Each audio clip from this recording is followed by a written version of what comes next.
Hi guys, Jack Spirko here with Episode-08 of the Modern Deist Podcast. Today is an interesting one. This is something that a person that actually listens to my regular podcast, my full-time business podcast, which is on self-sufficiency and self-reliance and liberty and things like that. It's called the Survival Podcast. Asked me long ago when they found out I was doing this Modern Deist thing. And the question was pretty sincere, and it was, how can deism make a person a better person? How can it assist with becoming a more moral and upright person? How can it guide us there? And this is a person who fancies themselves either agnostic or deist, but can be honest when you look at something like the Christian faith being practiced the way that many Christians do. Yes, there's abuses in any religion. Yes, religions are used to control people. I completely admit that. But if you look at people that are truly in service to their fellow man and use Christianity as the door by which they enter that service, and they pray to be better. And we kind of talked about this in the last episode with prayer being effective, even if it's not magic, right? Even if God's not doing it, that we pray to be better people, we'll be better people. And if you look at the basic commandments of Christendom and Judaism, by the way, and you take out the kind of stuff that's specific to the religion, like you will have no other false gods before me and keep the Sabbath holy, and we could even bring that one back in a second, but you just take the basics that are actually kind of straight out of the Egyptian Book of the Dead, of not stealing, of not coveting. And if you take those things into your life and you study Scripture with the viewpoint of I want to be a better person, that in general it does make men into better men and women into better women. And that's a factual thing. Now, there are things that they maybe accept that we don't, or want in the world that we don't want, or try to keep out of the world that we do. We may have serious issues with many, let's say, born-again Christians' views on things like gay marriage. Most deists could give a damn that two guys or two chicks decide they want to get married. Like, that's not my business. It doesn't hurt you. So we might take exception with those individual things. But on a macro viewpoint of, do these people generally, are they the first ones that are out, helping someone in the middle of a disaster? Yeah, they are. They are. Are they the ones that are always doing something to help others? Yes, they are. So what this individual was asking me is, even though I don't believe that what they believe is right, when I look at it, the thing that's compelling to people with religion is it can make your life better. And the world is full of people who, I was down and out, I was on drugs, I was rock bottom, I was a crack whore, whatever, and I found Jesus Christ and I turned my life around. And even if we believe that's placebo effect, it in fact worked. If you had cancer and I told you were going through special radio frequency therapy, and it created some sort of placebo effect and all your tumors went away, in the end, you wouldn't give a shit that it wasn't real. You'd give a shit that your tumors went away. Right? So it doesn't matter whether it's real or not. It's still compelling because it works. So does deism offer us anything like that? I think it does, but maybe we have to work harder for it. It puts us more in the realm of, how does an atheist become a better person? It's not like atheists are shitty people. In general, I have found most atheists and most agnostics to be fantastic, morally upright people. Now, they may have issues with what is moral in regard, again, like to certain issues with people in religious faiths. But in general, most atheists, other than their political views, because that's all over the map. That's anywhere from anarchist to full-board socialist status. It's everywhere. But in general in their lives, they don't want to interfere with other people's lives. And they don't go out of their way to harm anybody. They don't steal. They don't take what isn't theirs. They don't go punching babies in the face.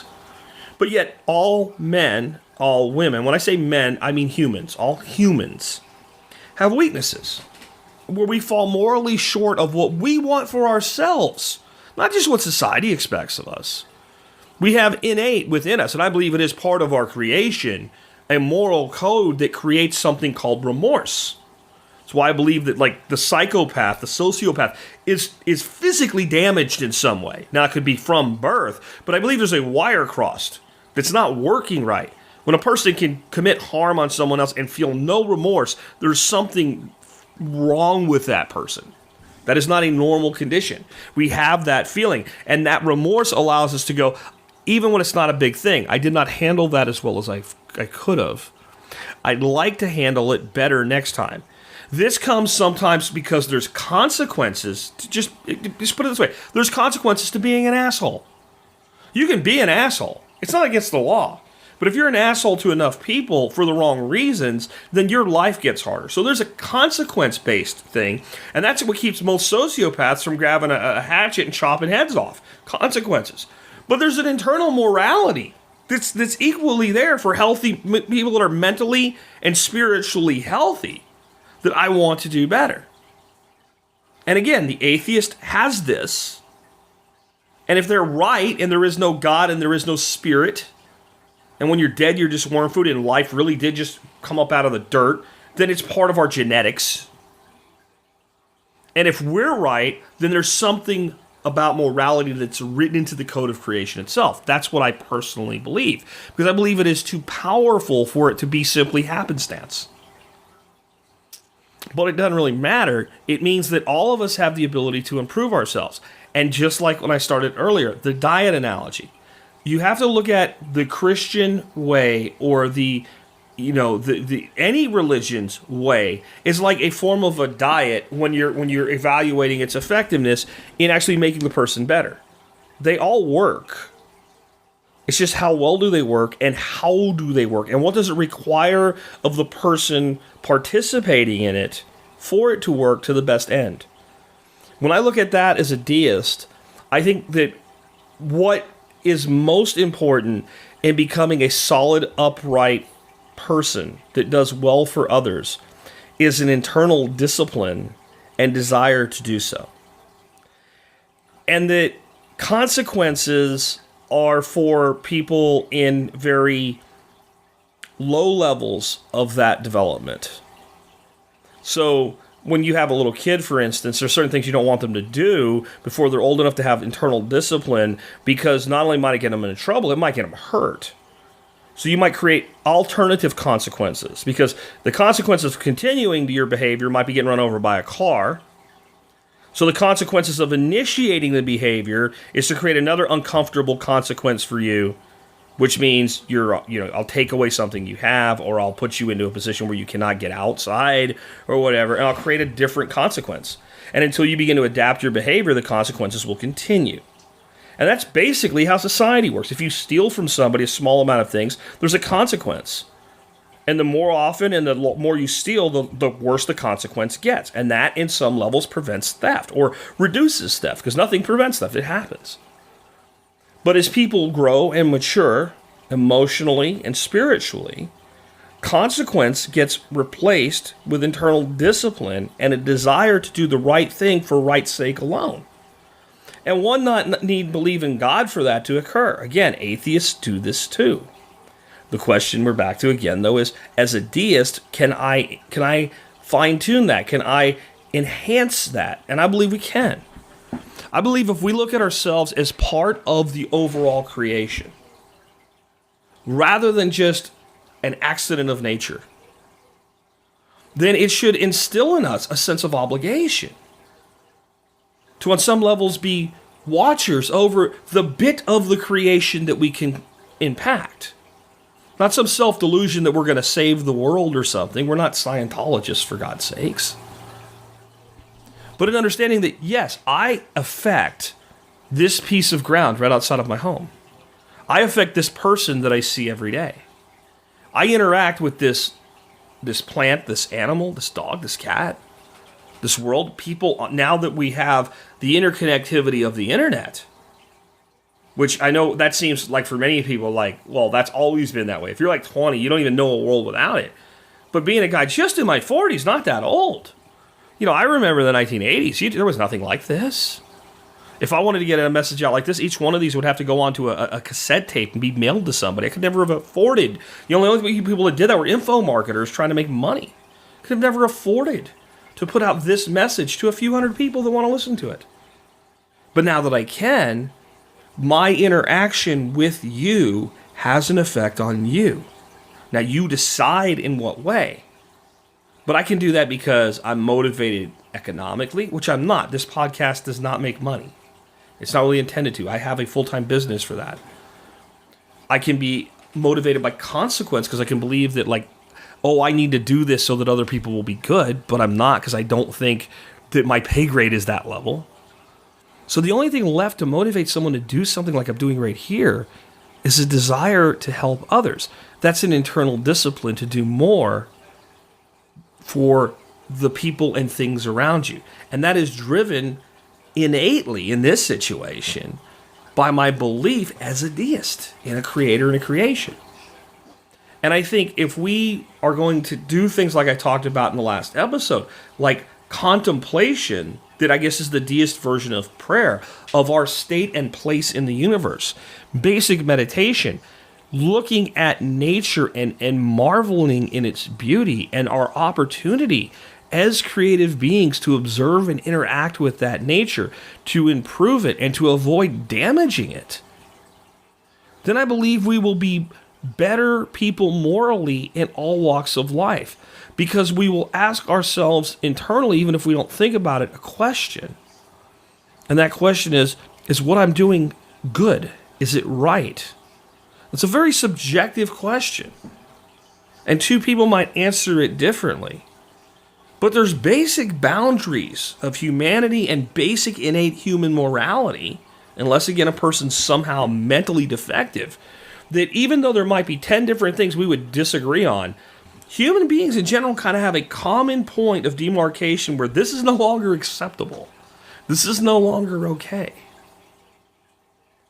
And I think we can create lives of ourselves with a lot more self-discipline in them. And that self-discipline replaces the need for consequences. And that is the very definition, in my opinion, of improving as a human being. The less I need to worry about a consequence in order to do that which is right, the more I have matured as an individual. Because then I will do things where there is no consequential thing to drive it. So I might not steal from you because of moral discipline and a belief in what's right. Or I might not steal from you because, gee, I don't want to go to jail. Or, gee, I don't want you to catch me and beat the shit out of me. That's consequence driven. But there is no consequence that will drive me when I look out and I see that you are hungry and I say, I should figure out how to help that person get a meal today. Nothing bad's going to happen to me if I don't do it. When I start taking a proactive interest in improving the lives of others. Now, I do think some level of karma is real, and not really spiritual karma, just every action having a reaction. And if you help enough people, I do believe, in fact, in the end, you help yourself. But that doesn't drive sustained behavior like that. People don't have enough faith in it, I guess. When we do things like that, it's because we've matured morally as an individual, and we say to ourselves, I can't fix everything, but I can do something about this right now. So I'm going to. And you have to make decisions about where you help and when you help, because even all the things you can touch, if you did nothing but those, there'd be no time left to do the things that make you able to do them in the first place. You couldn't support yourself anymore. You can't support yourself, you can't help somebody else. You must first be able to stand before you can give somebody a lift up so that they can stand too. So then you have to start making almost Machiavellian level decisions. If I help this person, I cannot help that person. Can't help them both. So how I make that decision is which will do the greater good. Sometimes I might make that decision of which one's easier for me. But the fact that I'm even making the decision, the fact that I'm even seeking to do for another, shows a development past the basal need for consequence-driven decisions. And this is how I view the world as a deist. And I think when I look at myself as part of the creation itself, I am compelled to do so at a higher level. And I think that is, and we'll probably revisit this, but I think that is one of the ways that deism can offer a path toward being a better person. in some ways, it may be a much better path than we think of typical religions doing. First of all, I believe it's based on reality, logic, and reason.